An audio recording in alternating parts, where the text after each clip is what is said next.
ओम शांति। 5/8/21 के मुरली के महावाक्य।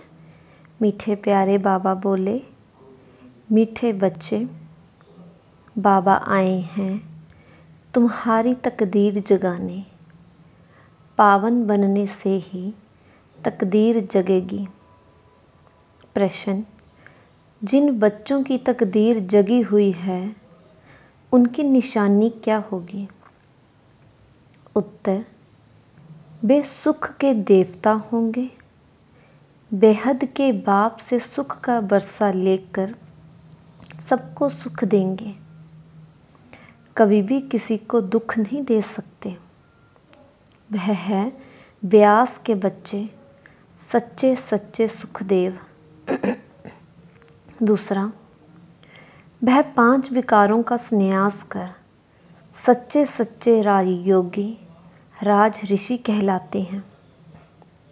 तीसरा, उनकी अवस्था एक रस रहती है। उन्हें किसी भी बात में रोना नहीं आ सकता। उनके लिए ही कहते हैं मोहजीत। गीत है, तकदीर जगाकर आई हूँ। धारणा के लिए मुख्य सार। पहला, हर एक आत्मा का हिसाब किताब अपना अपना है। इसलिए कोई शरीर छोड़ते हैं तो रोना नहीं है, पूरा नष्टो मोहा बनना है। बुद्धि में रहे, हमारा तो एक बेहद का बाप, दूसरा ना कोई। दूसरा, 5 विकार जो बुद्धि को खराब करते हैं उनका त्याग करना है। सुख का देवता बन सबको सुख देना है, किसी को दुख नहीं देना है। वरदान दे रहे हैं बाबा, रहम की दृष्टि द्वारा घृणा दृष्टि को समाप्त करने वाले नॉलेजफुल भव। बाबा कहते, रहम की दृष्टि द्वारा घृणा दृष्टि को समाप्त करने वाले नॉलेजफुल भव। जो बच्चे 1-2 के संस्कारों को जानकर संस्कार परिवर्तन की लगन में रहते हैं, कभी यह नहीं सोचते कि यह तो है ही ऐसे, उन्हें कहेंगे नॉलेजफुल। वे स्वयं को देखते और निर्विघ्न रहते हैं। उनके संस्कार बाप के समान रहम दिल के होते हैं। रहम की दृष्टि घृणा दृष्टि को समाप्त कर देती है। ऐसे रहम दिल बच्चे कभी कभी आपस में खिटखिट नहीं करते। वे सपूत बनकर सबूत देते हैं। स्लोगन, सदा परमात्म चिंतन करने वाले ही बेफिक्र बादशाह हैं। उन्हें किसी भी प्रकार की चिंता नहीं हो सकती। बाबा कहते, सदा परमात्म चिंतन करने वाले ही बेफिक्र बादशाह हैं। उन्हें किसी भी प्रकार की चिंता नहीं हो सकती। ओम शांति। अब हम दादी प्रकाशमणि जी के स्मृति दिवस पे हम दादी जी के बारे में जानेंगे, दादी जी के गुणों के बारे में जानेंगे। दादी प्रकाशमणि के बारे में हम अब जानेंगे। दादी जानकी जी दादी प्रकाशमणि जी के लिए क्या कह रही हैं। वो कहते कि दादी जी ने सभी को धैर्य, आशा और उमंग का पाठ पढ़ाया। दादी जानकी कहते, दादी प्रकाशमणि को मैं बचपन से जानती हूँ। सन 1936 में सिंध हैदराबाद में जब ओम मंडली की शुरुआत हुई तो एक स्नेहमयी, लगनशील, आज्ञाकारी कुमारी के रूप में उनका पदार्पण हुआ।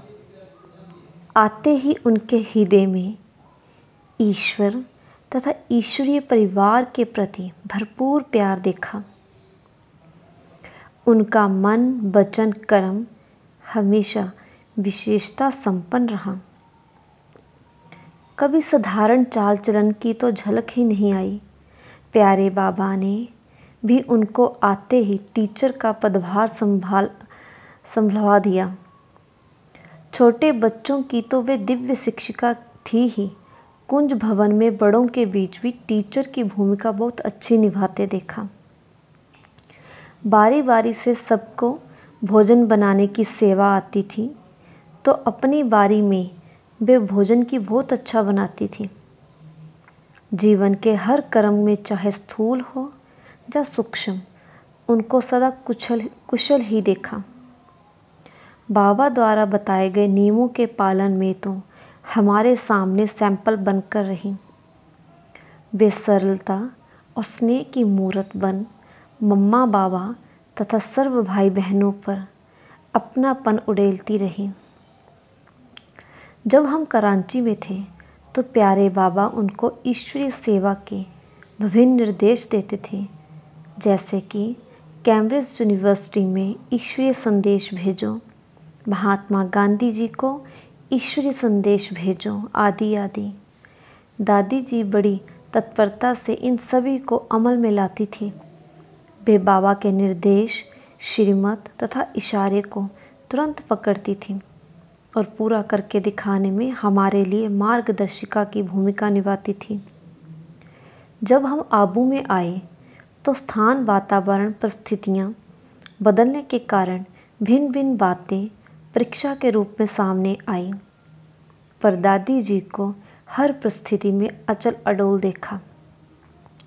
कभी उनको व्यर्थ संकल्प बोल में नहीं देखा।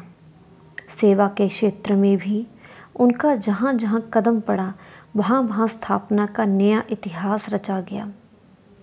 दादी जी ने कानपुर, लखनऊ, पटना, मुंबई आदि अनेक स्थानों पर अनेक आत्माओं को प्यारे बाबा के वर्षे का अधिकारी बनाया। प्यारे बाबा के अव्यक्त होने के बाद संगठन के किले को मजबूत बनाया, सभी को धैर्य, आशा और उमंग का पाठ पढ़ाया। यज्ञ परिवार में दिल से दिल मिलाने में और दिलाराम भगवान से दिल का प्यार पाने में प्रेरणाएं भरी।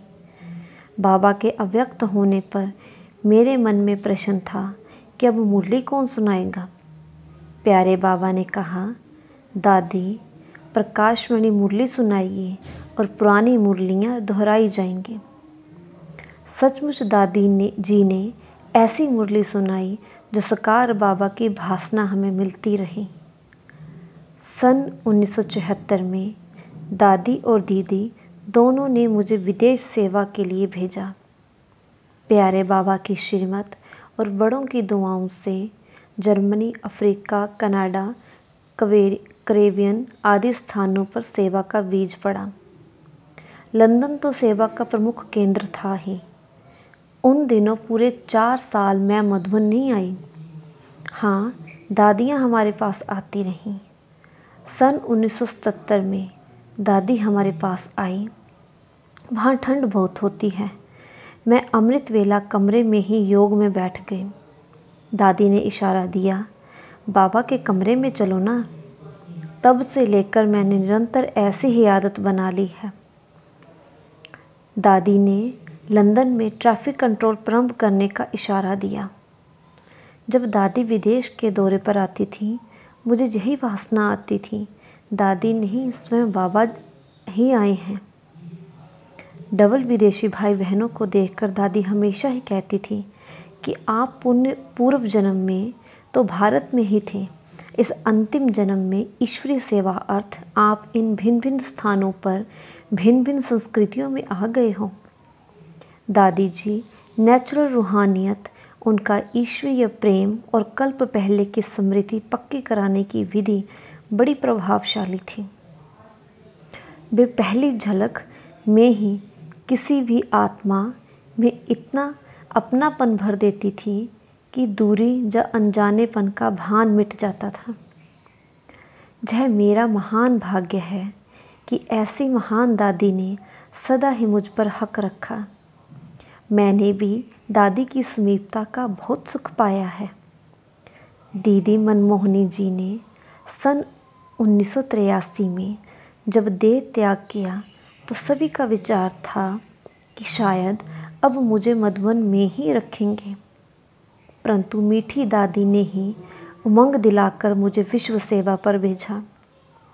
मधुबन मुख्यालय की जिम्मेवारियां निभाते हुए दादी स्वयं भी विश्व सेवा पर जाती रही और जहाँ जहाँ उनके कदम पड़े वहाँ ईश्वरीय सेवा के नए बीज अंकुरित हुए।